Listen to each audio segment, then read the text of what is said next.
This year, as you know, we decided that we were going to focus on the women of 1916. It's an area of history that has been long forgotten, I suppose, and the women were written out of 1916 to a very large extent. All right, now let's stop you.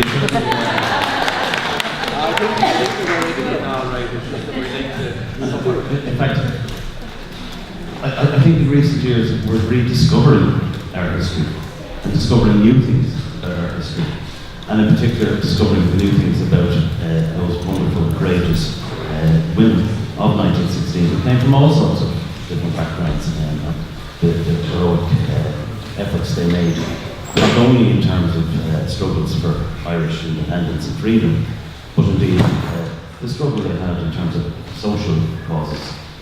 Social justice, to a large extent, isn't something that's new. It's something that's been around for a very long time. And those women were involved in that way back 100 years ago and longer. Just a few housekeeping things. In the event of an emergency, the exit is at the back. There's an exit up there as well. If it does arise, just follow the instructions of the staff. I won't keep you long because you have a full day ahead of you. I'm going to introduce our Lord Mayor. Thank you very much for coming along today to open our symposium. Nial, as you know, was actually a member of the 1916 Lodge Association Executive Committee, and we're delighted that the Lord Mayor is one of us. So I'll hand over to you, Nial.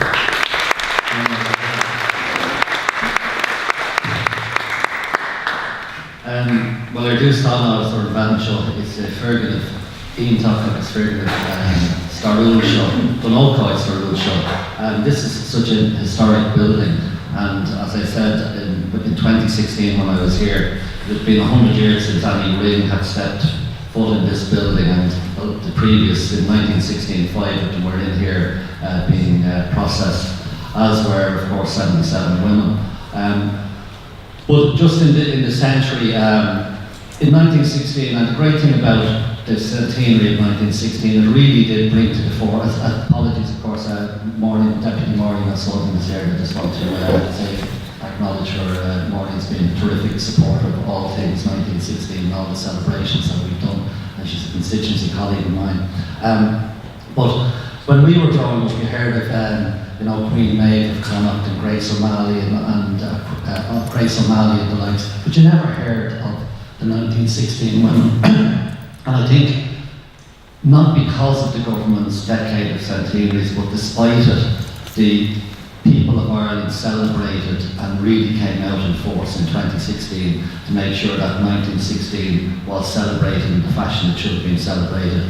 And one of the great legacies of that is that the women were finally acknowledged, and this is just for a part of that, because the likes of Margaret Skinner, and I was in the school there in Mount Carmel, and Maureen O'Sullivan knows the school very well. She taught there afterwards, and in 2016 there was a plaque put up to Margaret Skinner in the school, and the amount of people who came, and ex-pupils of hers, and learned so much about her. Some of them had known that she was involved, but most of them hadn't, and it was just so lovely that they got that sense of they had a direct link with 1916. But as Breed said, and you're going to, obviously, people will know an awful lot more about the role of women in 1916 than myself, but obviously there was about 300 women took part, and they took part for various reasons. Some of them were nationalists, some of them socialists, and some of the feminist movement.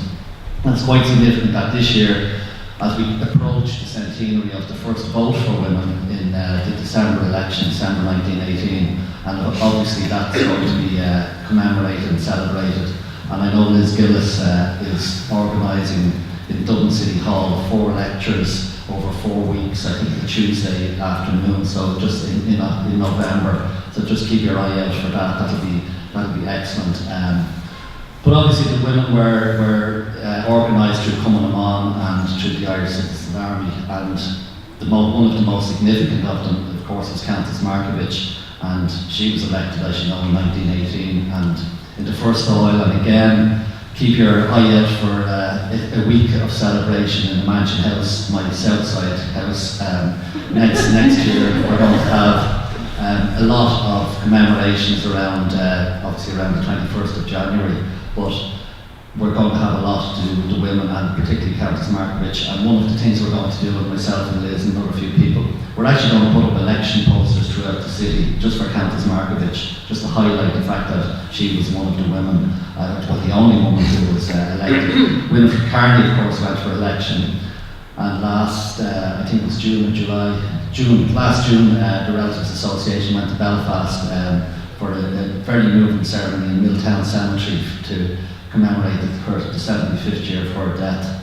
And I was actually there as Deputy Mayor and a member of the Relatives Association, and it was really, and we have to, and one of my fervent beliefs is to keep up. I don't, like they talk about Brexit and everything, I don't actually recognise a border, it's Ireland to me, and I don't.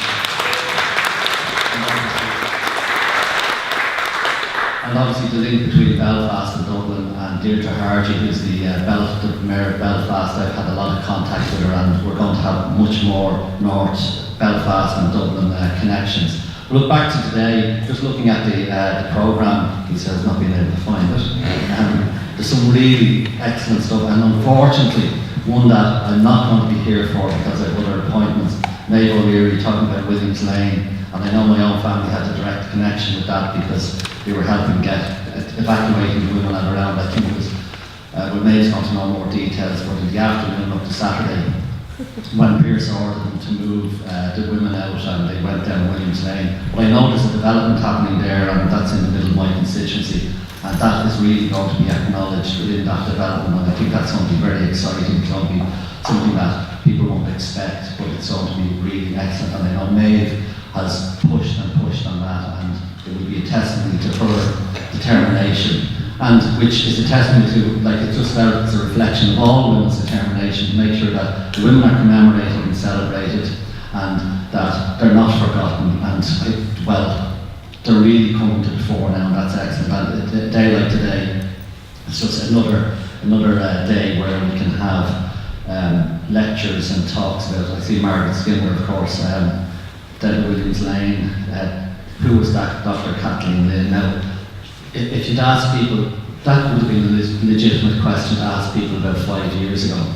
It's not a legitimate question to ask now. Everyone knows who Dr. Kathleen Lynn is, but it's just the title of the talk. And obviously, we've been pushing again for the new children's hospital to be named after Dr. Kathleen Lynn. They had this idea about calling it the Phoenix Hospital. That's been dropped, luckily enough. So it's open for more suggestions, and I know that that's something that's been pushed by various people. Look, I just want to say to everyone, have a great day. Unfortunately, I can't stay because I've more duties to carry out, but I just know it's looking at the lectures, and I know Marcus is doing his usual great work, taping everything, and I'll be able to see what happened today. I just hope you have a really lovely day, and an educational day, and a day of celebration. So, good morning for that.